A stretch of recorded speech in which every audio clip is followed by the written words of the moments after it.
The way Fiz held his nerve in the last over, I think that IPL এর দরকার নেই, আমার পুরস্কারটা মুস্তাফিজকে দিলাম। ছোট ভাইয়ের হয়তো মন খারাপ, তাই তো বড় ভাই মাহমুদুল্লাহ রিয়াদ বড় মনের পরিচয় দিলেন।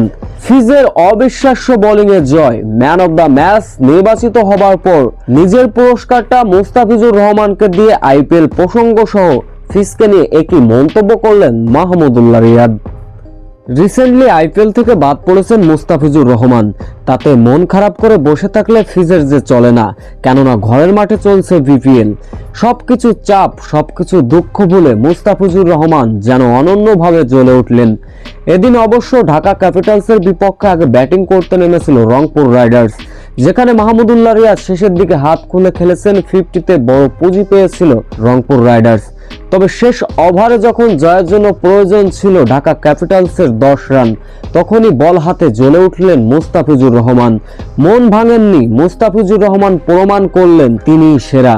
তিনিই যে কেন আইপিএলে 9 কোটি 20 লাখ রুপিতে কিনে নিয়েছিল কলকাতা নাইট রাইডার্স। শেষ ওভারে যখন সাব্বির রহমান, মিথুনের মতো ভয়ঙ্কর ব্যাটাররা ব্যাটিং করছিলেন, সেখানে মুস্তাফিজুর রহমান ভয়ঙ্করভাবে জ্বলে উঠলেন, দিয়ে বসলেন মাত্র 5 রান। তাতে করে দলের জয়টা এসেছে 5 রানে। এদিন অবশ্য ম্যান অব দ্য ম্যাচ নির্বাচিত হন মাহমুদুল্লাহ রিয়াদ।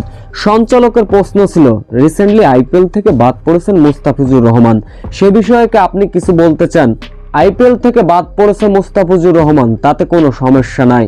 আমার পুরস্কারটা মুস্তাফিজুর রহমানকে আজকে আমি ডেডিকেট করলাম, উপহার দিলাম মুস্তাফিজুর রহমানকে। ছোট ভাইয়ের মন খারাপে হয়তো এমন বড় মনের পরিচয় দিলেন মাহমুদুল্লাহ রিয়াদ।